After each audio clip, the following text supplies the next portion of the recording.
연락처엔 800명이 넘게 있는데 다들 내가 망하니 모래성처럼 무너지구나. 부질없다 정말. 진짜 내 편이 몇 명인지 아십니까? 저는 800명인 줄 알았습니다. 30년 동안 모은 인맥이었거든요. 경조사비만 억 단위를 썼습니다.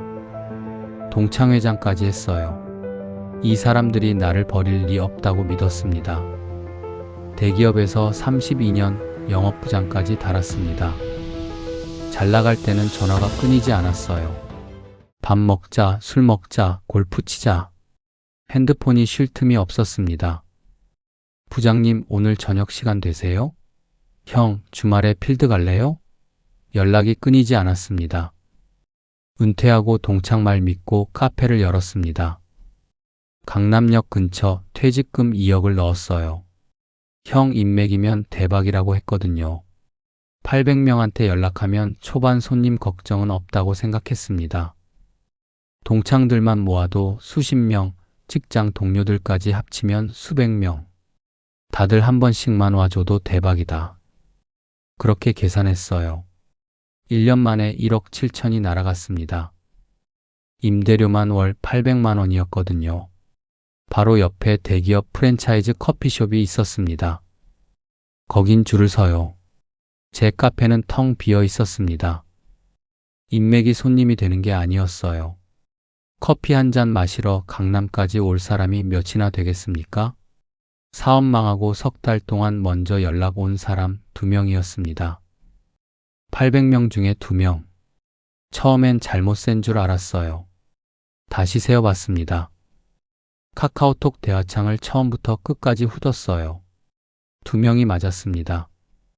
나머지 798명은 제 명함을 좋아했던 거였습니다.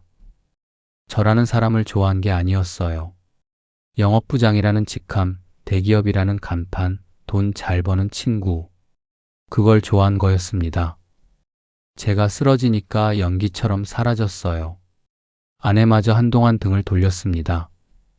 1억 7천을 날린 남편한테 할 말이 없었던 거죠. 저는 완전히 혼자였습니다. 평생 쌓은 인맥이 모래성이었어요. 바람 한 번 불면 무너지는 허상이었습니다. 이 영상 안 보셔도 됩니다. 근데 당신도 언젠가 진짜 내 편이 몇 명인지 세어볼 날이 옵니다. 그날 후회하지 않으시려면 끝까지 들어주세요. 댓글 한 줄이 당신 노후의 방패막이가 됩니다. 1983년 봄이었습니다. 서울 영등포구 물레동. 25살에 처음 회사에 출근하던 날을 아직도 기억합니다. 3월 초순이었어요. 바람이 차가웠습니다. 코끝이 빨갛게 얼었어요. 입김이 하얗게 피어올랐습니다. 양복 안주머니에 명함 20장을 넣고 갔습니다. 인쇄소에서 막 찍어온 명함이었어요. 잉크 냄새가 코끝에 남아 있었습니다. 손끝으로 명함 모서리를 만지작거렸어요. 각이 살아 있었습니다. 새 것이었거든요. 회사 건물 앞에서 한참을 서 있었습니다. 7층짜리 건물이었어요. 간판이 크게 붙어 있었습니다. 여기가 앞으로 내가 일할 곳이구나. 가슴이 두근거렸습니다. 설렘 반, 긴장 반이었어요. 신입사원 교육 첫날 상무님이 훈화 말씀을 하셨습니다. 회의실에 신입사원 15명이 앉아 있었어요. 상무님이 칠판 앞에 서서 말씀하셨습니다. 사회생활에서 제일 중요한 게 뭔지 알아? 실력? 아니야. 인맥이야. 실력이 80이면 인맥이 20인데 그 22 승진을 결정해. 똑같이 일해도 위에서 아는 사람 있으면 달라. 명심해. 그 말이 가슴에 박혔습니다. 모처럼 박혔어요. 평생 잊지 않았습니다. 저는 그날부터 사람을 모으기 시작했어요. 점심시간에 혼자 밥 먹는 법이 없었습니다. 항상 누군가와 함께였어요. 선배들 밥 먹으러 갈 때 따라 붙었습니다. 후배들 점심 살 때 같이 갔어요. 구내 식당에서 혼자 앉아있는 동료가 보이면 옆에 가서 앉았습니다. 회식 자리에서는 술을 따르며 돌아다녔어요. 선배들 앞에서는 허리를 숙이고 술을 받았습니다. 후배들 앞에서는 어깨를 두드리며 격려했어요. 퇴근 후에도 전화를 놓지 않았습니다. 주말에도 연락했어요. 명절에는 빠짐없이 문자를 보냈습니다. 그렇게 5년이 지나니까 연락처가 200개가 넘었습니다. 회사 동료만이 아니었어요. 고등학교 동창회에 나가기 시작했습니다. 한 달에 한 번 압구정동 어느 횟집에서 모였어요. 회비 3만 원, 2차까지 가면 5만 원. 그래도 빠지지 않았습니다. 못 나가면 불안했거든요. 나 없이 무슨 얘기가 오갈까? 내 험담이라도 할까? 그런 생각이 들었습니다.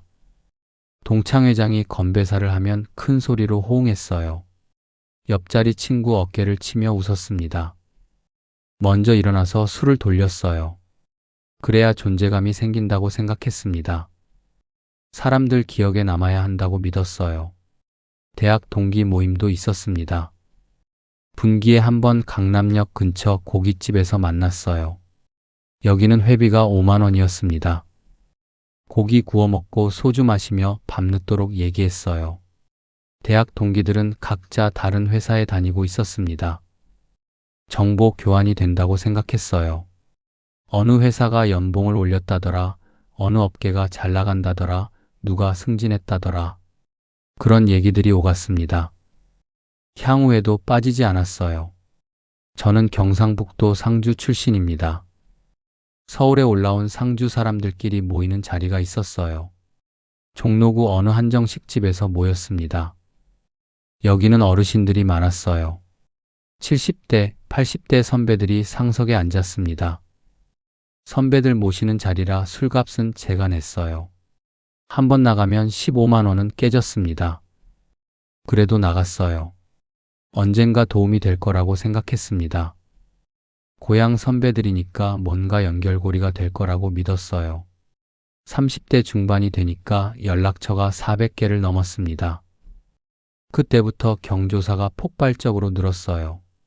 결혼식이 한 달에 서너 건이었습니다. 축의금 5만 원씩만 해도 20만 원. 돌잔치까지 합치면 30만 원이 훌쩍 나갔어요.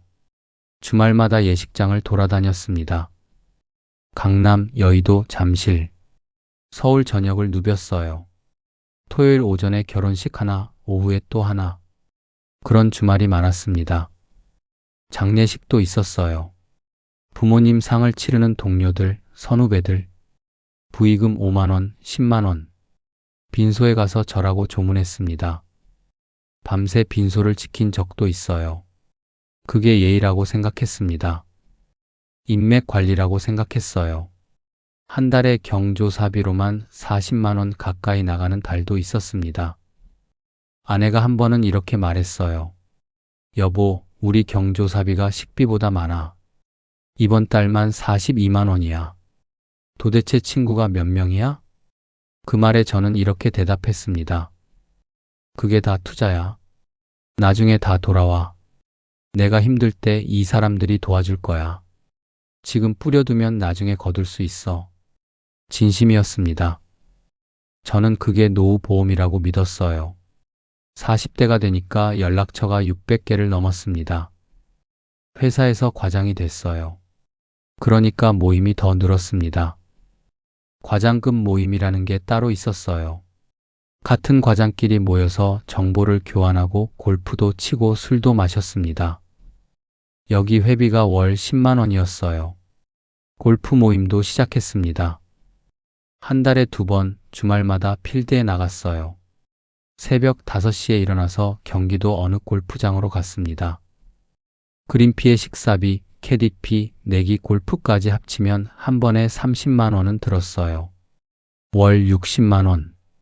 비싸다고 생각했지만 다들 하니까 안 하면 뒤처지는 것 같았습니다. 골프장에서 사업 얘기가 오간다고 그 자리에 있어야 기회가 온다고. 그렇게 믿었어요. 그렇게 45세가 됐을 때 저는 부장으로 승진했습니다. 승진 발표가 난 날을 기억합니다. 2003년 봄이었어요. 벚꽃이 피었습니다. 회사 앞 가로수에 분홍빛 꽃잎이 가득했어요. 인사 발령 게시판 앞에 사람들이 모여 있었습니다. 제 이름이 있었어요. 영업부장 정해철. 가슴이 벅찼습니다. 25세 입사해서 20년 만이었어요. 부장이라는 직함. 명함에 새겨질 두 글자. 무게감이 달랐습니다. 승진 축하 자리가 따로 있었어요. 직장 동료들이 모여서 축하해주고, 대학 동기들이 모여서 축하해주고, 고등학교 동창들이 모여서 축하해줬습니다. 그 자리마다 제가 술값을 냈어요. 합치면 200만 원도 넘게 썼을 겁니다. 그래도 기뻤습니다. 사람들이 많이 모여주니까 성공한 것 같았어요. 내가 인정받는 것 같았습니다. 그때 동창회장을 맡아 달라는 제안이 왔어요. 고등학교 동창회장. 임기 2년. 거절할 수 없었습니다. 인맥의 정점에 서는 느낌이었어요. 80명 넘는 동창들을 이끄는 자리. 어깨가 으쓱했습니다. 동창회장이 되니까 할 일이 많아졌어요. 총무를 챙기고 회비를 걷고 장소를 예약하고 연락을 돌리고 카카오톡 단톡방을 관리하고 회칙을 정리하고 시간이 많이 들었습니다. 에너지도 많이 들었어요. 그래도 보람 있다고 생각했습니다. 동창들이 고맙다고 할 때마다 뿌듯했어요. 회장님 덕분에 모임이 잘 돌아갑니다. 형 아니면 누가 이렇게 해요. 그런 말들이 힘이 됐습니다. 50대가 되니까 연락처가 800개를 넘었어요. 핸드폰을 열면 이름이 끝없이 스크롤됐습니다. 기억부터 희읍까지 빼곡하게 채워져 있었어요. 저는 그게 자랑스러웠습니다. 30년 동안 열심히 산 증거라고 생각했어요. 어느 날 아내에게 핸드폰을 보여주며 말했습니다. 여기 다 내 인맥이야. 평생 쌓은 거야. 이게 다 재산이야. 내가 이 사람들한테 밥 사주고 술 사주고 경조사 챙기고 그렇게 했어. 다 돌아올 거야. 아내가 슬쩍 웃으며 말했어요. 그 사람들이 당신한테 뭘 해줬는데? 저는 대답했습니다. 아직은 필요 없지. 근데 나중에 내가 힘들 때 이 사람들이 도와줄 거야. 두고 봐. 그때는 정말 그렇게 믿었습니다. 30년 동안 쌓은 인맥이에요. 경조사비로만 따져도 억 단위를 썼습니다. 그 사람들이 나를 모른 척할 리가 없다고, 나를 버릴 리가 없다고. 그렇게 믿었어요. 제가 잘 나갈 때는 전화가 끊이지 않았습니다. 밥 먹자는 연락, 술 먹자는 연락, 골프 치자는 연락. 핸드폰이 쉴 틈이 없었어요. 부장님, 오늘 저녁 시간 되세요? 형, 주말에 필드 갈래요? 연락이 끊이지 않았습니다. 저는 그게 당연하다고 생각했어요. 내가 인맥을 잘 관리해서 그렇다고. 내가 사람들한테 잘해서 그렇다고. 착각이었습니다. 부장으로 15년을 더 일했어요. 회사가 커지면서 저도 같이 컸습니다. 연봉이 올랐어요. 통장에 돈이 쌓였습니다. 아파트도 샀어요. 서울 영등포구 여의도 근처 32평짜리. 대출 좀 끼고 샀지만 그래도 내 집이었습니다. 아이들도 다 컸어요. 딸은 결혼해서 분당에 살고 아들은 직장 다니며 서울 다른 동네에 삽니다. 아내와 둘이 사는 집이 넓게 느껴졌어요. 그래도 행복했습니다. 성공한 인생이라고 생각했어요. 주변에서도 그렇게 말해줬습니다. 형은 진짜 성공했어. 대기업 부장의 집도 있고 인맥도 넓고. 부러워. 그런 말 들을 때마다 어깨가 펴졌어요. 매달 경조사비만 50만 원씩 나갔습니다. 모임 회비까지 합치면 60만 원도 넘었어요.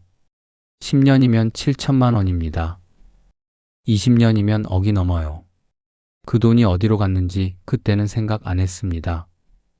2020년이 왔어요. 제가 62살이 됐습니다. 정년까지 3년 남았는데 회사에서 연락이 왔습니다. 명예퇴직 권유였어요. 회사 사정이 어렵다며 나가 달라고 했습니다. 퇴직금 조금 더 얹어줄 테니까 조용히 나가 달라고 했어요. 인사팀장이 제 앞에 서류를 내밀었습니다. 명예퇴직 동의서. 글씨가 흐릿하게 보였어요. 32년을 다녔습니다. 25에 들어가서 62에 나왔어요. 인생의 절반 이상을 그 회사에서 보냈습니다. 신입사원 때 복사기 앞에서 쩔쩔매던 게 엊그제 같은데 벌써 나가야 할 때가 됐어요. 끝은 허무했습니다. 송별회 한 번 없었어요. 코로나 때문에 모임을 못한다고 했습니다. 다들 바쁘다고 했어요. 나중에 한번 보자고 했습니다. 그 나중이라는 게 언제인지 아무도 말해주지 않았어요. 마지막 날 짐을 싸서 나왔습니다. 종이 박스 하나에 32년이 다 들어갔어요. 책 몇 권, 상장 몇 장, 명함첩 하나, 회사 로고 박힌 볼펜 몇 자루. 그게 전부였습니다. 박스가 가벼웠어요. 32년 치고는 너무 가벼웠습니다. 회사 정문을 나서는데 경비 아저씨가 인사를 했어요. 부장님 수고 많으셨습니다. 건강하세요. 그 한마디에 눈물이 핑 돌았습니다. 32년 동안 함께했던 동료들은 아무도 안 나왔어요. 카톡으로 수고하셨습니다. 새 출발 응원합니다. 그 한 줄이 전부였습니다. 이모티콘 하나 붙은 메시지. 그게 32년의 끝이었어요. 퇴직금이 2억 7천만 원 들어왔습니다. 32년 일한 데가 치고는 적다고 생각했어요. 한 해에 800만 원 남짓. 그래도 목돈이었습니다. 통장에 찍힌 숫자를 보니까 좀 안심이 됐어요. 집에 돌아와서 한동안 멍하니 앉아 있었습니다. 거실 소파에 앉아서 천장을 바라봤어요. 천장이 회색이었습니다. 형광등 불빛이 차갑게 느껴졌어요. 아내가 커피를 타왔습니다. 수고했어요. 이제 좀 쉬어요. 32년 고생했잖아. 쉬라는 말이 위로가 안 됐어요. 뭘 하며 쉬어야 할지 모르겠더군요. 매일 아침 6시에 일어나서 출근하던 사람이 갑자기 갈 곳이 없어졌습니다. 시간이 멈춘 것 같았어요. 은퇴하고 한 달이 지났습니다. 집에만 있으니까 답답했어요. 아침에 일어나도 할 일이 없었습니다. 텔레비전을 봐도 재미가 없었어요. 아내가 집에 있는 제가 불편한 것 같았습니다. 평생 낮에는 회사에 있던 사람이 갑자기 종일 집에 있으니까요. 뭔가 해야겠다는 생각이 들었어요. 돈도 벌고 시간도 보내고 사람도 만나고 그런 게 필요했습니다. 그때 고등학교 동창 한 명이 연락을 해왔어요. 민철이었습니다. 동창회에서 얼굴 아는 정도였어요. 사업을 한다고 들었습니다. 민철이가 카톡을 보냈어요. 형, 요즘 어떻게 지내? 퇴직했다고 들었어. 나 한번 보자. 좋은 얘기 있어. 좋은 얘기라는 말에 귀가 솔깃했습니다. 직접 만나서 얘기를 들었어요. 강남역 근처 커피숍이었습니다. 창밖으로 사람들이 바쁘게 오갔어요. 민철이가 아메리카노를 시키며 말했습니다. 형, 나 요즘 카페 프랜차이즈 컨설팅 하는데 괜찮아. 형도 해볼 생각 없어? 카페요? 민철이가 고개를 끄덕였어요. 자신감에 찬 표정이었습니다. 요즘 카페가 대세야. 커피 시장이 계속 커지고 있어. 나 지금 컨설팅한 매장이 20개가 넘는데 다들 잘 돼. 형 같은 사람이 하면 더 잘할 거야. 제가 물었어요. 카페가 잘 되려면 뭐가 중요해? 민철이가 손가락을 꼽았습니다. 첫째 자리, 둘째 인맥, 셋째 맛. 형은 인맥이 얼마나 넓어? 동창회장도 했잖아. 형이 오픈하고 지인들한테 연락하면 손님 걱정은 없어. 입소문이 타면 금방 자리 잡아. 인맥이라는 말에 귀가 솔깃했어요. 저도 그렇게 생각했습니다. 제가 800명한테 연락해서 가게 오라고 하면 초반 손님 걱정은 없겠다 싶었어요. 동창들만 모아도 수십 명, 직장 동료들까지 합치면 수백 명. 다들 한 번씩만 와줘도 대박이다. 그런 계산이 섰습니다. 민철이가 자료를 보여줬어요. 태블릿을 꺼내서 예상 수익표를 보여줬습니다. 월 매출 3천만 원, 원가율 35%, 임대료 800만 원, 인건비 300만 원, 기타 비용 합하면 순이익 800에서 1000만 원. 숫자가 그럴듯해 보였어요. 민철이가 덧붙였습니다. 마침 좋은 자리 하나 나왔어. 강남역 사거리에서 걸어서 3분 거리야. 유동 인구 엄청나. 점심시간에 직장인들 줄 서. 근데 빨리 결정해야 해. 다른 사람도 관심 있거든. 조급해졌어요. 좋은 자리가 다른 사람한테 갈 수도 있다는 생각에 마음이 급해졌습니다. 그날 밤 집에 와서 아내와 상의했어요. 아내는 걱정스러운 표정을 지었습니다. 여보, 우리 카페 해본 적 없잖아. 퇴직금 그거 함부로 쓰면 안 돼. 그게 우리 노후 자금이야. 저는 자신 있게 말했어요. 걱정 마. 내 인맥이 얼마야? 동창들한테만 연락해도 손님 걱정 없어. 민철이도 잘 되고 있다잖아. 월 1,000만 원 벌 수 있대. 우리도 할 수 있어. 아내가 한숨을 쉬었어요. 그래도 좀 더 알아보고 하면 안 돼? 저는 고개를 저었습니다. 좋은 자리야. 놓치면 후회해. 나 평생 이렇게 좋은 기회 없었어. 한번 해보자. 안 되면 그때 접으면 돼. 결국 밀어붙였어요. 일주일 뒤 계약서에 도장을 찍었습니다. 보증금 7천만 원, 인테리어비 8천만 원, 주방 설비 2천만 원, 초기 재료비 1,000만 원, 컨설팅비 2천만 원. 합쳐서 2억이 들어갔어요.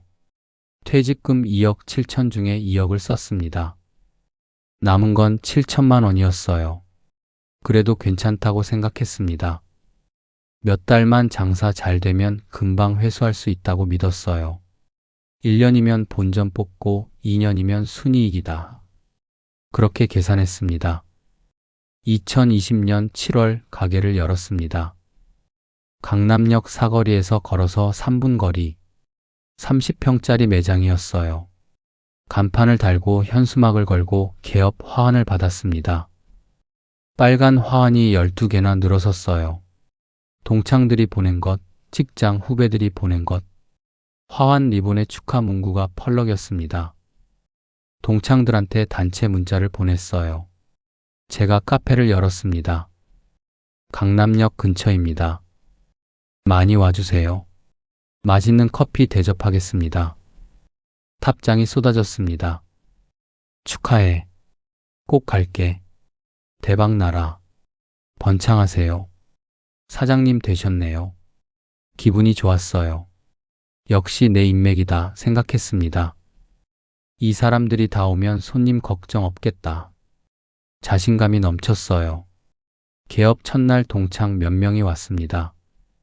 커피를 시키고 케이크를 시켰어요. 분위기가 좋았습니다. 제가 서비스를 많이 줬어요. 오랜 친구들이니까 당연하다고 생각했습니다. 아메리카노도 한 잔 더 주고 쿠키도 서비스로 얹어줬어요. 그날 매출은 40만 원 정도였는데 원가랑 서비스 준 거 빼면 남는 게 별로 없었습니다. 그래도 괜찮다고 생각했어요. 첫날이니까. 입소문 타면 달라질 거라고 믿었습니다. 둘째 날 대학 동기 몇 명이 왔어요. 셋째 날 직장 후배들이 왔습니다. 넷째 날 향후에 선배 한 분이 왔어요. 첫 주 매출은 괜찮았습니다. 하루 평균 50만 원에서 60만 원.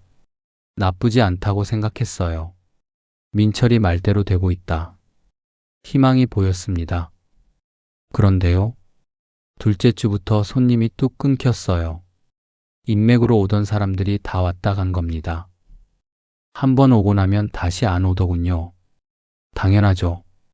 커피 한 잔 마시러 강남까지 올 사람이 몇이나 되겠습니까? 집 근처에도 카페가 넘쳐나는데요.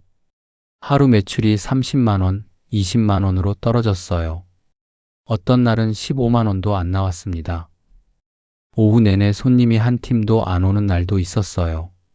불 켜놓고 텅 빈 가게에 앉아있으면 시간이 안 갔습니다. 벽시계 초침 소리가 유난히 크게 들렸어요. 똑딱 똑딱. 그 소리가 귀를 때렸습니다. 바로 옆에 대기업 프랜차이즈 커피숍이 있었어요. 거긴 점심시간마다 줄을 섰습니다. 직장인들이 줄 서서 커피를 사갔어요. 제 카페 앞은 한산했습니다.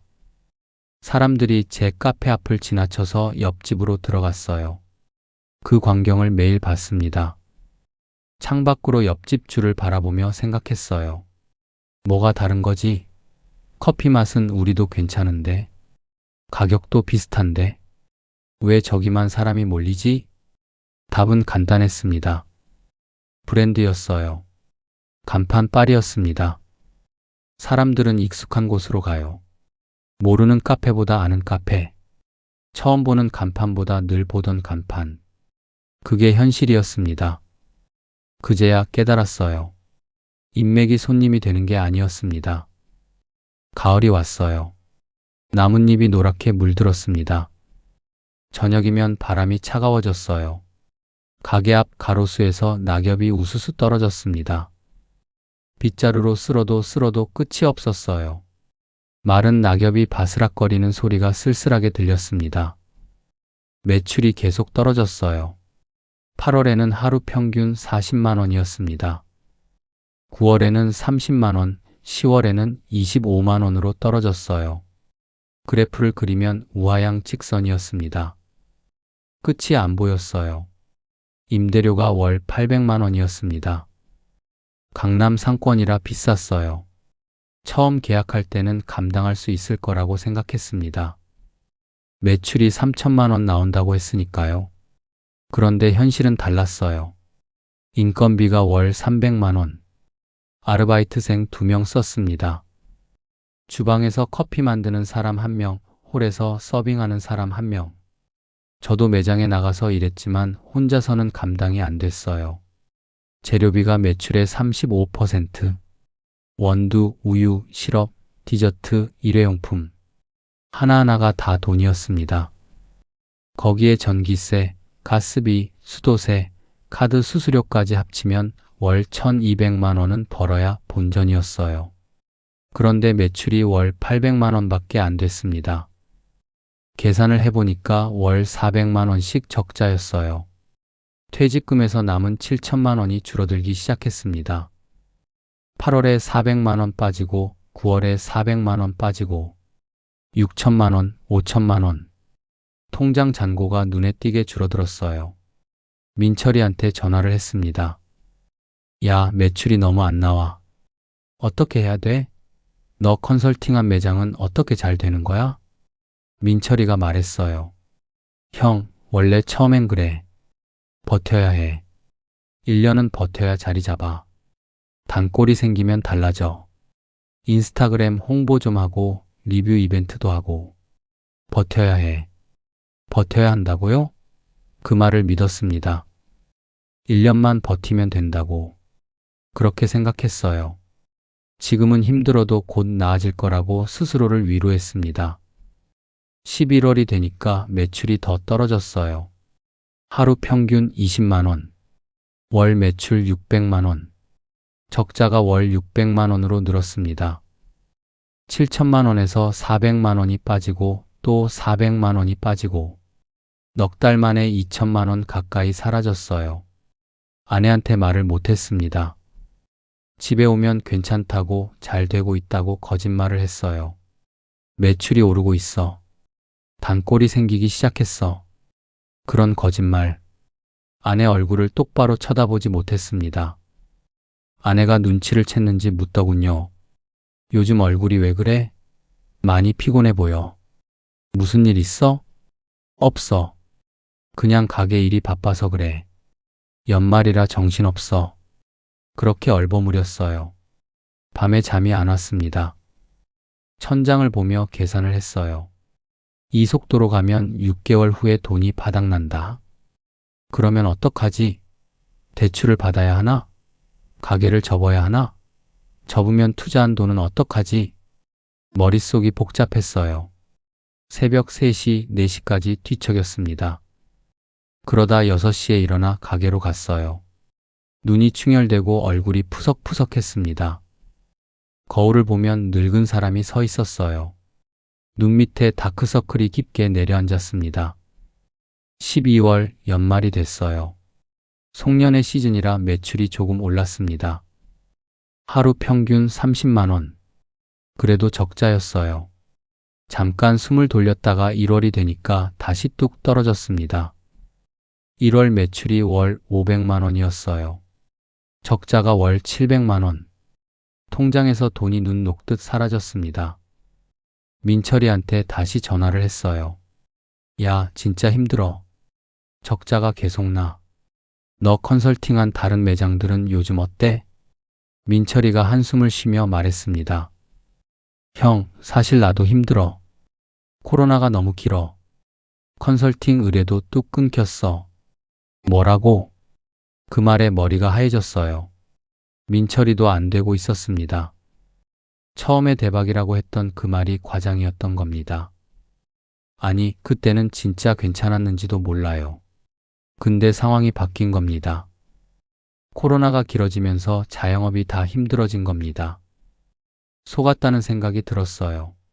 민철이를 원망했습니다. 왜 나한테 이런 걸 권했나? 왜 대박이라고 했나? 왜 나를 이 구덩이에 끌어들였나? 근데요? 가만히 생각해 보니까 민철이 잘못이 아니었어요. 결정한 건 저였습니다. 돈을 넣은 것도 저였어요. 아내 말 안 듣고 밀어붙인 것도 저였습니다. 민철이가 총 들고 협박한 것도 아니고 저한테 강제한 것도 아닙니다. 내 욕심이었어요. 내 자만이었습니다.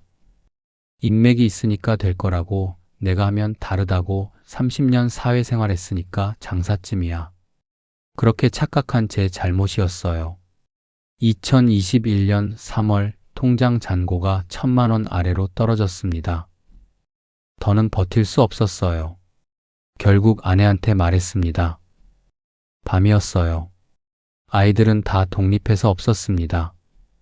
집에는 둘뿐이었어요. 거실에 앉아 있었습니다. 텔레비전에서 무슨 드라마가 나오고 있었어요. 소리를 줄이고 아내 손을 잡았습니다. 여보, 나 할 말이 있어. 아내가 저를 바라봤어요.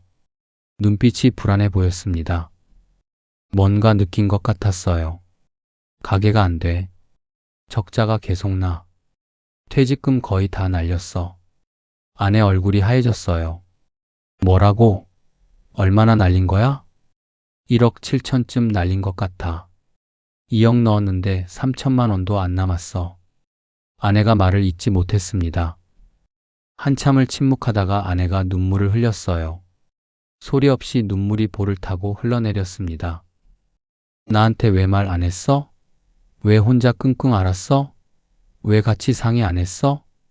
미안해. 미안해. 그 말밖에 할 수 없었어요. 아내가 말했습니다. 처음에 내가 뭘 했어? 카페 해본 적 없다고. 조심하라고. 더 알아보자고. 왜 내 말 안 들었어? 할 말이 없었어요. 아내 말이 맞았습니다. 처음부터 아내 말을 들었어야 했어요. 그런데 저는 자만에 빠져 있었습니다. 내 인맥을 과신했어요. 아내보다 민철이 말을 믿었습니다. 그날 밤 아내가 등을 돌리고 누웠어요. 저도 등을 돌리고 누웠습니다. 등과 등 사이의 거리가 천리처럼 느껴졌어요. 같은 침대에 누워 있는데 각자 다른 세상에 있는 것 같았습니다. 잠이 오지 않았어요. 2021년 4월 가게를 접었습니다. 벚꽃이 또 피었어요. 1년 전에도 벚꽃이 필 때 퇴직했습니다. 이번에는 벚꽃이 필 때 폐업했어요. 분홍빛 꽃잎이 바람에 날리는데 눈에 들어오지 않았습니다. 정리하는데도 돈이 들었어요. 권리금은 받지 못했습니다.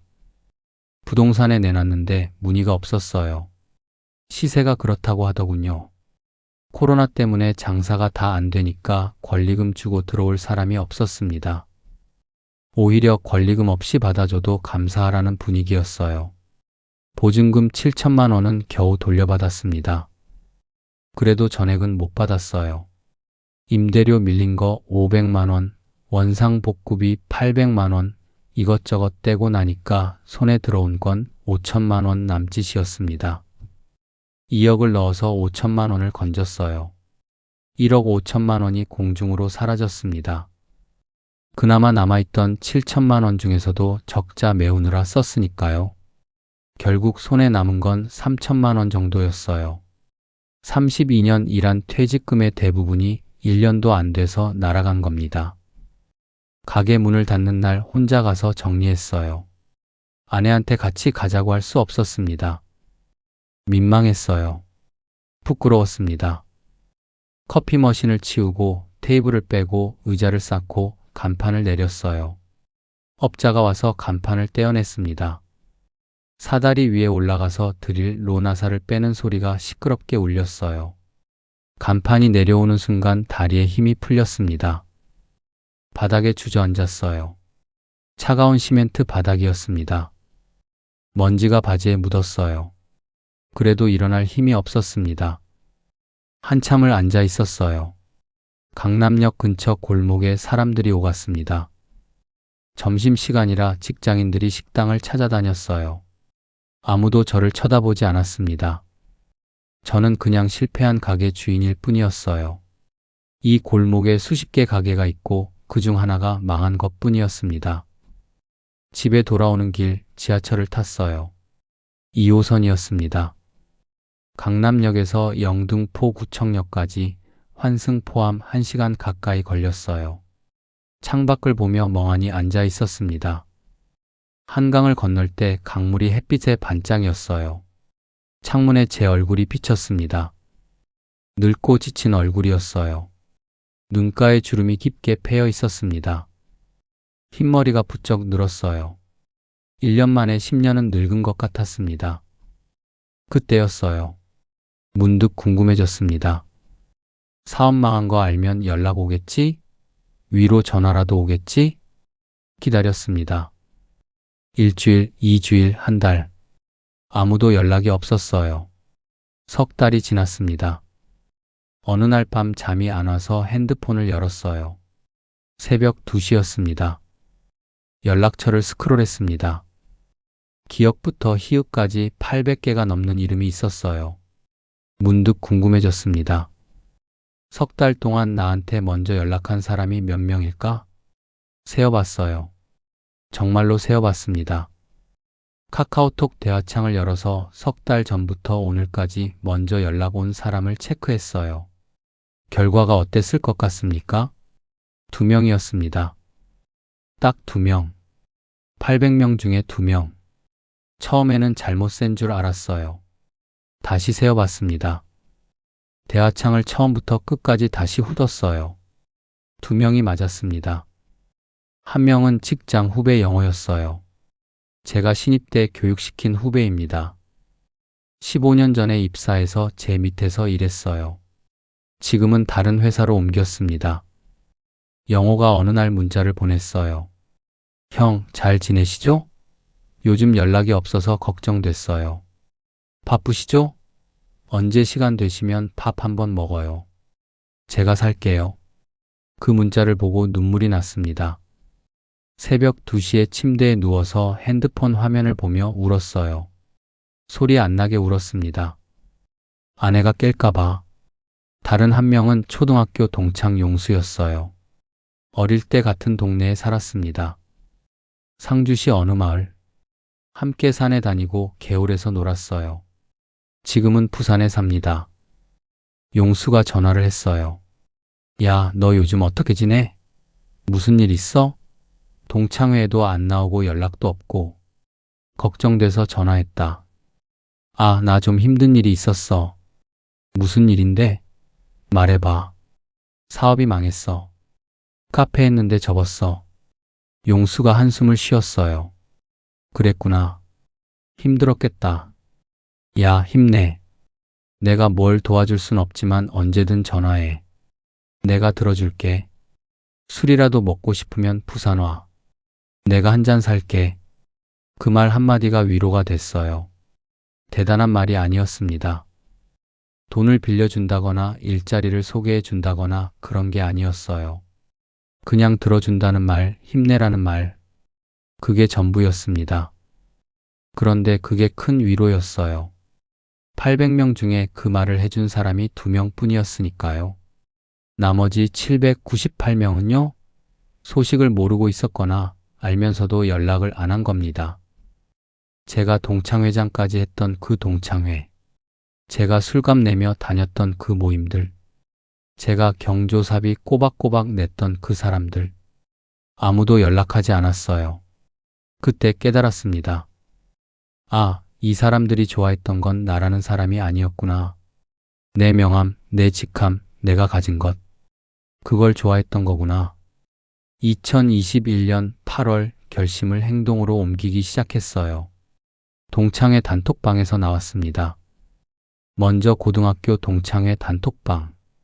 80명이 넘는 방이었어요. 제가 회장을 했던 그 동창회. 나가기 버튼을 누르기 전에 손이 떨렸습니다. 30년 가까이 함께한 관계를 끊는 거니까요. 나갈 때 인사를 남겼어요.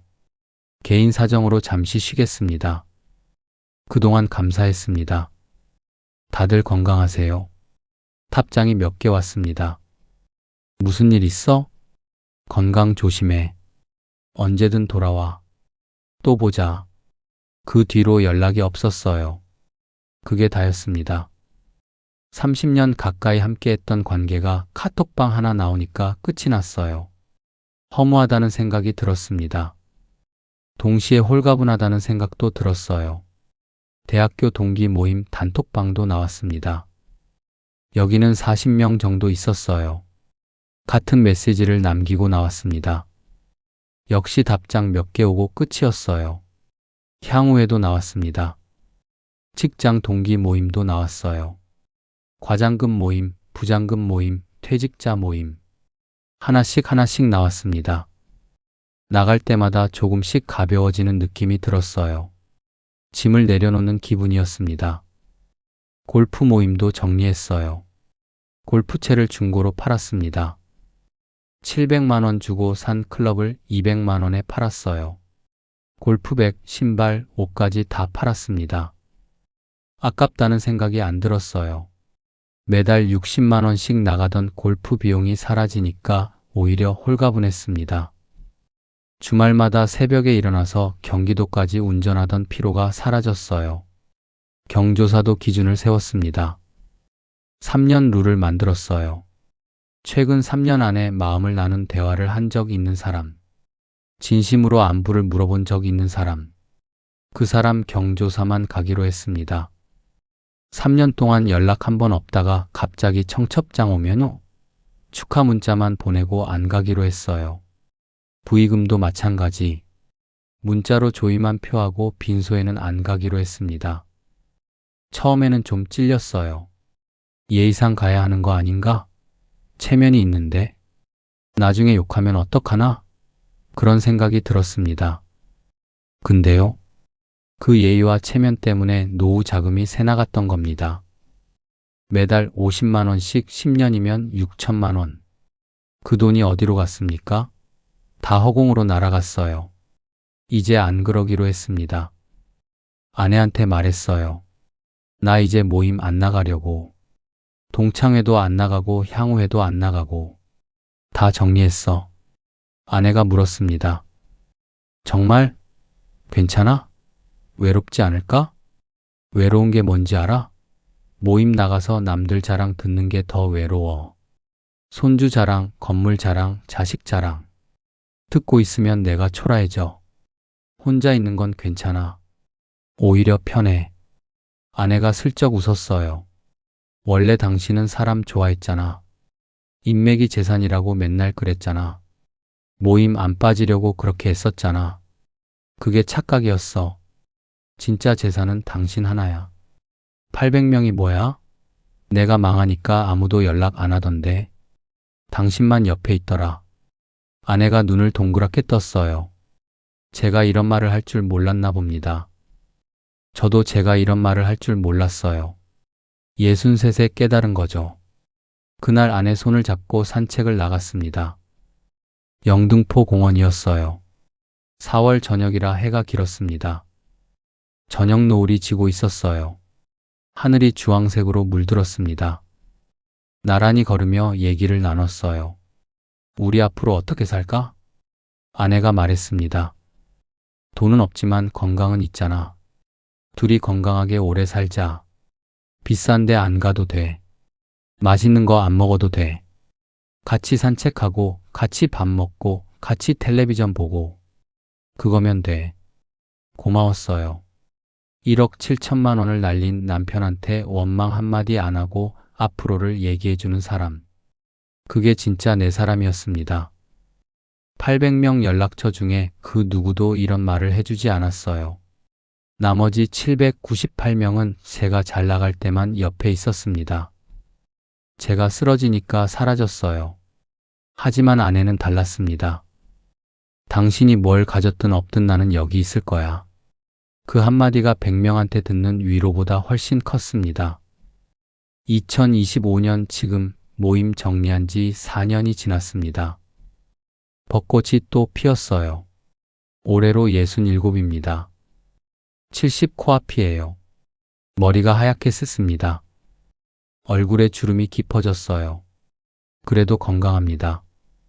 아내도 건강해요. 그게 감사합니다.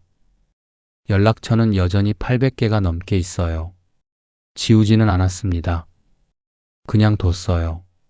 가끔 스크롤하면서 이름을 봅니다. 옛날 생각이 나요. 이 사람과는 언제 만났지? 저 사람과는 무슨 일이 있었지? 추억은 있습니다. 근데 제가 연락하는 사람은요. 손에 꼽아요. 아내, 아들, 딸, 영호, 용수. 그게 전부입니다. 5명. 800명 중에 5명만 남았어요. 근데요? 그 5명이면 충분합니다. 아내는 매일 곁에 있어요. 아침에 같이 일어나고, 같이 밥 먹고, 같이 산책하고, 같이 잠듭니다. 아들은 한 달에 한 번 집에 옵니다. 딸은 일주일에 한 번 전화해요. 손주 얘기, 일상 얘기. 그거면 됩니다. 영호는 2달에 한 번 만나요. 점심 먹고 커피 마시고 얘기합니다. 용수는 명절에 전화해요. 안부 묻고 건강 챙기라고 하고 1년에 서너 번. 그게 다입니다. 근데요? 그 5명이 진짜예요. 제가 쓰러져도 달려올 사람들입니다. 제가 뭘 가졌든 없든 상관없이 저를 사람으로 대해주는 사람들이에요. 제 명함이 아니라 저라는 사람을 봐주는 사람들입니다. 나머지 795명은요? 제 명함을 좋아했던 사람들입니다. 제 직함을 좋아했던 사람들이에요. 저라는 사람을 좋아한 게 아니었습니다. 부장이라는 타이틀, 회사 이름. 그런 걸 좋아한 거였어요. 그 차이를 아는데 67회가 걸렸습니다. 비싼 수업료였어요. 퇴직금 대부분을 날리고 체면을 구기고 바닥까지 떨어져 봐야 알았습니다. 진작 알았으면 좋았을 텐데 젊을 때는 몰랐어요. 인맥이 재산이라는 말에 속았습니다. 친구가 많을수록 좋다는 말에 속았어요. 이 영상을 보시는 분들은요. 저처럼 비싼 수업료 내지 마시기 바랍니다. 친구가 많다고 행복한 게 아닙니다. 인맥이 넓다고 든든한 게 아니에요. 모임에 많이 나간다고 외롭지 않은 게 아닙니다. 진짜 중요한 건요. 내가 쓰러졌을 때 곁에 남는 사람이 누군지입니다. 그 사람이 몇 명인지 한번 세어보십시오. 핸드폰 연락처를 열어보세요. 거기 수백 명이 있을 겁니다. 근데 그 중에 내가 아프다고 하면 달려올 사람이 몇 명입니까? 내가 망했다고 하면 연락할 사람이 몇 명입니까? 2명이면 충분합니다. 1명이어도 돼요. 아무도 없어도 괜찮습니다. 나 자신이 있으니까요. 그 1명이 진짜면 100명보다 낫습니다. 그 1명이 내가 쓰러져도 옆에 있어줄 사람이면 나머지 999명은 필요 없어요. 지금 밖에서 쓰시는 술값과 모임 회비, 경조사비 계산해 보십시오. 월 50만 원이면 연 600만 원입니다. 10년이면 6천만 원이에요. 그 돈이 어디로 갑니까? 이름도 기억 안 나는 사람 결혼식에 갑니다. 3년째 연락 없던 사람 부모님 빈소에 가요. 그래서 뭐가 남습니까? 그 돈 아끼셔서 진짜 내 사람한테 쓰십시오. 배우자한테 맛있는 거 사주세요. 같이 산책하세요. 작은 선물 해주세요. 커피 한 잔이라도 같이 마시세요. 그게 가장 확실한 노후 보험입니다. 인맥은 넓히는 게 아닙니다. 깊어지는 거예요. 적을수록 좋습니다. 대신 진짜여야 해요. 가지치기가 필요합니다. 나무도 가지를 쳐야 열매가 잘 열려요. 쓸데없는 가지에 양분 뺏기면 열매가 부실해집니다. 사람 관계도 마찬가지예요. 에너지를 뺏는 관계를 정리해야 진짜 내 사람한테 집중할 수 있습니다. 인생 후반전입니다. 시간이 얼마 안 남았어요. 70, 80, 90, 20년, 30년. 길어야 30년입니다. 그 시간을 억지로 비위 맞추는데 쓰지 마세요. 듣기 싫은 자랑 들어주는데 쓰지 마세요. 체면 때문에 안 가도 될 모임 가느라 쓰지 마세요. 진짜 내 사람. 그 사람한테 집중하세요. 나머지는 다 놓아주셔도 괜찮습니다. 놓아주면 가벼워집니다. 가벼워지면 편해져요. 편해지면 행복해집니다. 저는 지금 행복합니다. 800명 연락처 중에 5명만 남았어요. 근데 그 5명이 진짜입니다. 나머지 795명 다 놓아줬어요. 후회 없습니다. 오히려 왜 진작 안 했나? 그게 아쉽습니다. 지금 이 영상을 끝까지 보신 분들께 부탁드립니다. 당신의 생각을 댓글로 남겨주세요. 당신도 비슷한 경험이 있으십니까? 당신도 인맥에 지치신 적이 있으십니까? 당신도 모임 다녀오면 피곤하십니까? 당신도 경조사비 나갈 때마다 한숨 쉬십니까?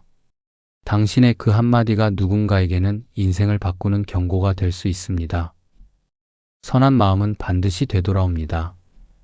당신 인생의 방패막이가 되어 돌아올 겁니다. 긴 이야기 들어주셔서 감사합니다. 건강하십시오. 행복하십시오.